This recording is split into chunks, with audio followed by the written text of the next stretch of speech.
আসসালামু আলাইকুম everyone, welcome to আসফাস cooking.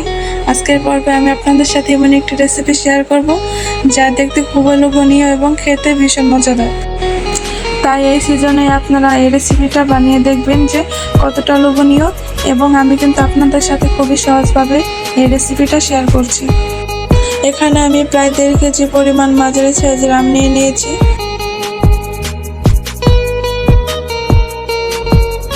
আমগুলোকে খোসা না ছাড়িয়ে আমি 2 টুকরো করে নেব, কারণ আমার মনে হয় আমগুলো খোসা ছাড়িয়ে টুকরো করতে গেলে অনেক সময় পিছলে যেতে থাকে, তাই আমার কাছে এভাবেই সহজ মনে হয়। মুরব্বা বানানোর জন্য যে আমগুলো নেওয়া হবে, আমগুলো অবশ্যই পরিপক্ক এবং আমের ভিতরে যেন শক্ত আঁটি থাকে, নয়তো মুরব্বা বানানোর সময় আমগুলো গলে যেতে পারে। আমগুলোতে যেন খোসা সবুজ অংশ না থাকে, তাহলে মুরব্বাগুলো দেখতে ভালো লাগবে না।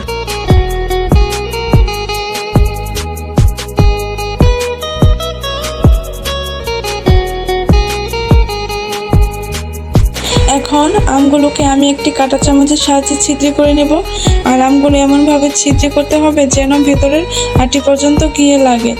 আপনারা এই কাজটি অবশ্যই খুব সাবধানতার সাথে করবেন। আমার ভিডিওটি যদি কারো ভালো লাগে কিংবা কোনো উপকার আসে, প্লিজ আমার চ্যানেলটি সাবস্ক্রাইব করে বেল আইকনে ক্লিক করে পাশে থাকার অনুরোধ জানাচ্ছি। দেখতে পাচ্ছেন আমার আমগুলো কত নরম হয়ে গিয়েছে। এভাবে আস্তে আস্তে প্রেস করে আমি আমের রসগুলোকে চেপে ফেলে দেব। এখন আমগুলোকে আমি একটি পাত্রে পানির মধ্যে ডিপ করে নেব। যেহেতু আমার হাতে সময় আছে, সেক্ষেত্রে আমি আমগুলোকে সারা রাত ভিজিয়ে রাখবো। আপনাদের হাতে যদি সময় না থাকে, আপনারা 4 থেকে 5 ঘন্টাও আমগুলোকে ভিজিয়ে রাখতে পারেন, কিন্তু মাঝখানে একবার আমগুলো পানি পরিবর্তন করে নিতে হবে, কারণ আমের যে টকের অংশটুকু থাকে সেই টক পানিতে বের হয়ে যায়। এখন আমগুলোকে আমি পানি থেকে উঠিয়ে খুব ভালোভাবে আস্তে আস্তে করে চেপে নেব। খেয়াল রাখতে হবে যেন আমগুলো খুলে না যায়।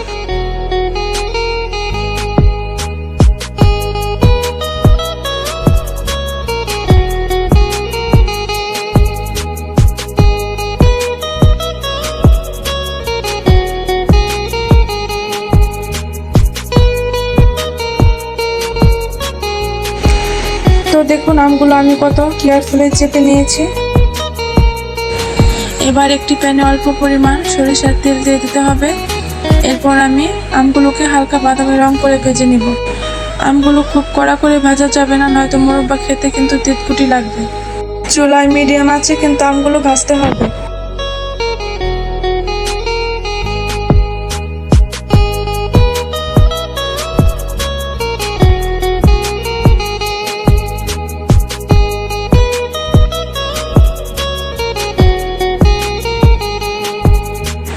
এবার আমি একটি পাত্রে 1.5 কাপ পরিমাণ পানি দিয়ে দিচ্ছি। এখন দিয়ে দিচ্ছি 2 কাপ পরিমাণ চিনি। এখানে আমি খুব বেশি পানি অ্যাড করিনি, কারণ চিনি থেকে পানি বের হয়। এখন দিয়ে দিচ্ছি 2 টুকরো গরম মশলা এবং 3-4টি এলাচ। এলাচগুলো আপনারা হাত দিয়ে ছিঁড়ে দিবেন, তাহলে ফ্লেভারটা অনেক ভালো আসবে।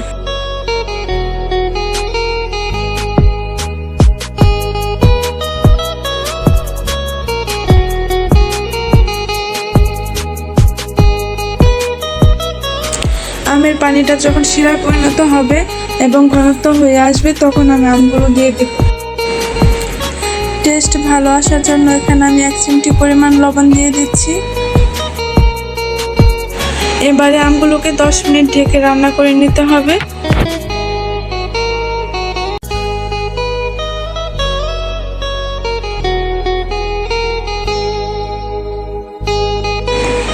দেখতে পাচ্ছেন আপনারা আমের শিরা কতটা ঘন হয়ে এসেছে। এখন আমি আমের মুরব্বাগুলোকে নামিয়ে পরিবেশন করে নিব।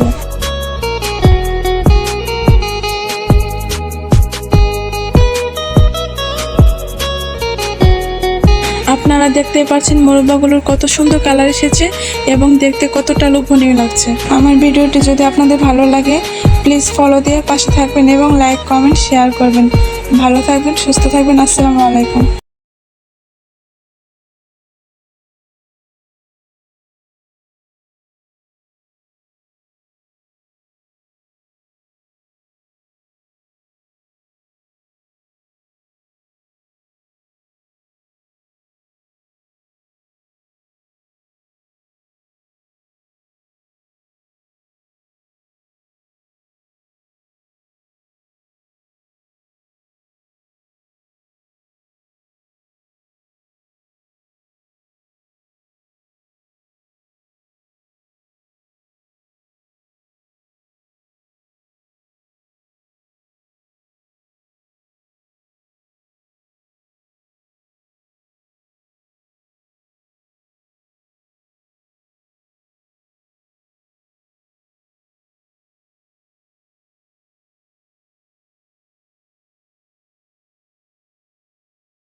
দেখতেই পাচ্ছেন মোরব্বাগুলোর কত সুন্দর কালার এসেছে এবং দেখতে কতটা লোভনীয় লাগছে।